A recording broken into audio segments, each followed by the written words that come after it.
Stop. Have you considered that we've been looking for our medicine in the wrong places? Maybe we'll find them out here instead of in our drugstores and pharmacies. Hey guys, it's Mr. Jeff. We're going to continue on our fungi Parkinson's connection here in this episode. If you didn't see the first one, I encourage you to watch that one. You can watch that afterwards. But man, the more I dive into this, the more I'm discovering that we're looking in the wrong place for our medicine. Summer has come and passed. The innocent can never last. Hey guys, welcome back to the Mr. Jeff channel. We're out here in the middle of nowhere, PA. And yes, it is officially autumn here. And we just got some weather through, some storm systems coming through, and it's washing my artwork away. So next week, I'm definitely going to have to start over with some new art. That being said, you can check out much of my artwork that I've posted on my truck over the past months over on my Instagram. You can follow me at Mr. Jeff. That's OHMISTERJEFF. Back to the fungi.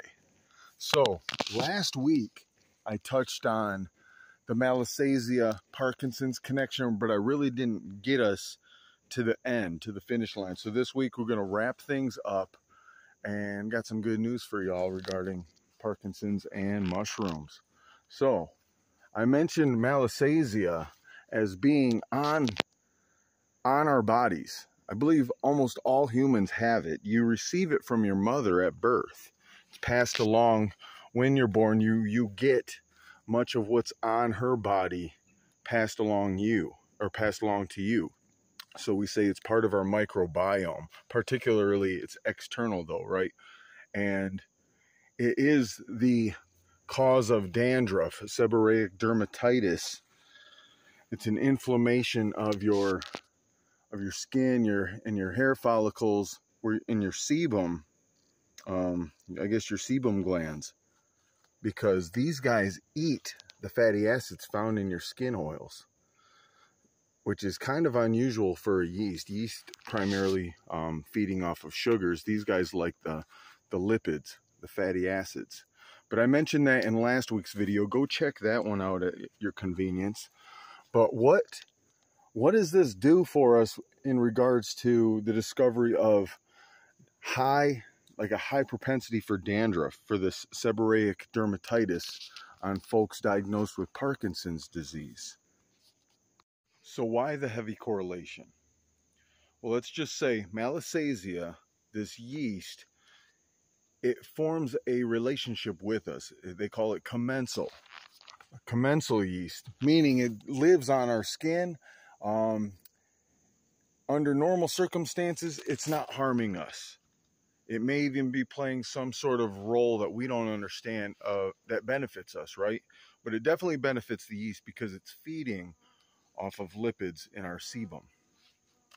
It's when our immune system gets out of whack and it's not able to keep this commensal yeast at bay that it becomes pathogenic or harmful to our bodies.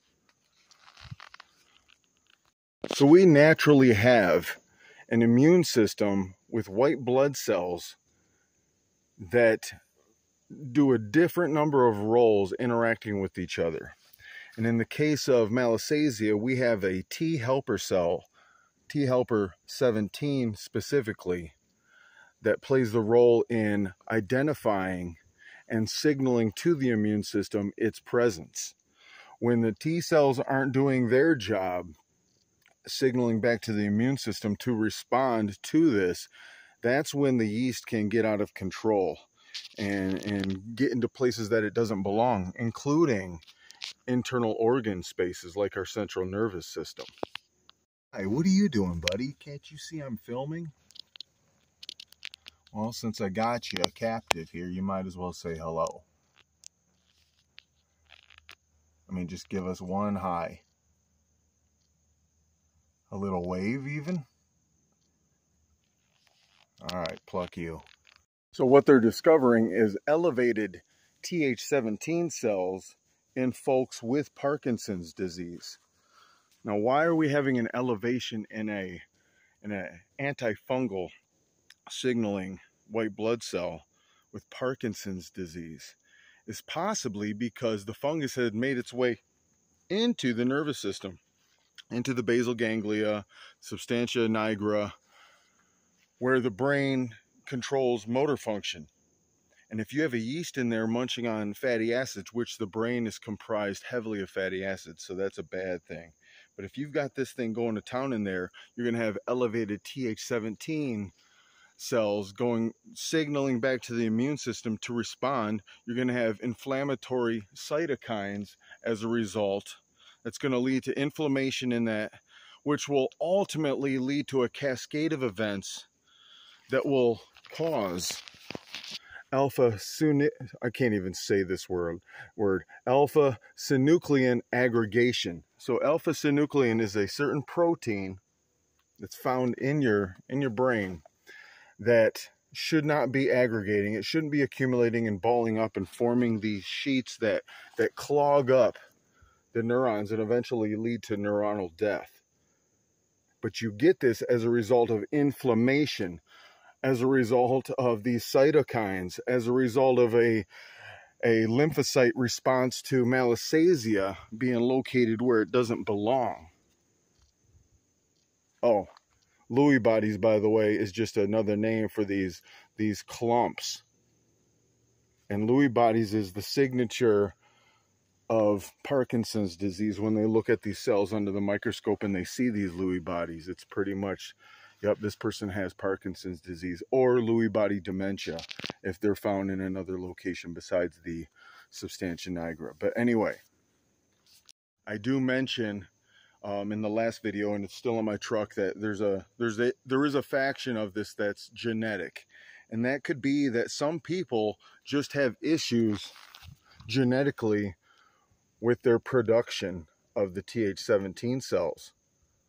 So with a genetic issue, that's one thing. Just keep in mind that for a big chunk of folks who get Parkinson's disease, that diagnosis later in life, they had been previously diagnosed with something else that could have been a signal had they known there was a correlation. Well, this is my warning to the world out there watching this video, that if you've ever been diagnosed or if you've ever seen a dermatologist regarding dandruff or seborrheic dermatitis, it's something to keep an eye on. Keep an eye on, because if your body's not able to regulate and control this Malasia yeast like it should under normal immune situations, maybe you're having an immune issue, which could ultimately down the road, 5-10 years or more, manifest in a way that you're not wanting, such as Parkinsonism, whether it's true Parkinson's disease or not. So keep that in mind. And in addition, one thing you can do to bolster your immune system, particularly the Th17 cells I had mentioned, is get you some beta glucans. Beta glucans are a component of the cell walls of fungi, even yeasts. And if you're consuming beta glucans on a regular basis, your body's going to have an I can't even say this word, immunomodulatory response. Maybe similar to like a vaccination, in the sense that you're introducing a foreign object into your body, in this case, components of a cell wall of a fungus, and the body responds to it by increasing its Th17 cells, which is its, that's the helper cell to identify and signal that there's a fungus in your body somewhere it doesn't belong. So anyway, the good news is beta glucans can be found in all edible mushrooms, and that is why all edible mushrooms are medicinal mushrooms, because when you consume a mushroom, you're getting beta glucans, and beta glucans helping the immune system, possibly, I'm not a doctor, but they could possibly have a positive effect down the road against things like Parkinson's and other fungal, we'll say fungal diseases that get where they don't belong. And that could be an internal attack from a fungus causing something like Crohn's disease in your digestive system. So, or other skin diseases. So I'm just keeping this wide open for discussion. Hey, if you stuck around to the end of this video, a couple things I want you to take away. I hope you hit the like button. I hope you learned something today. Hit the like button, help this video get out. But the things I wanted you to take away from this is the immune system is it's a balancing act. And we're just now starting to learn how all these systems in our body are all connected in a greater fashion, and how the immune system ties all this together. And that can be the problem with today's healthcare system, is that you have specialists, you have dermatologists and neurologists. But does the neurologist understand what the dermatologist understands, and vice versa? If these connections could all be bridged, I think we could go further with our exploration of health. And also, let's get back to nature. Let's get back to our connection to where we came from. There's a reason we have commensal yeast on us. There's a reason more non-human cells are in our body than human cells. We are part of this whole thing, and we can't miss that. Instead, we isolate, we look at and we label and we pinpoint individual things, and we look at it just as in an isolated fashion instead of seeing how everything is connected. And I think we are missing out by not tying everything together.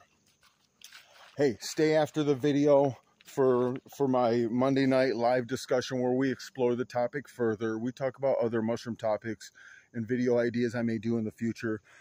But thank you for watching the video. This is Mr. Jeff. And until next time, peace.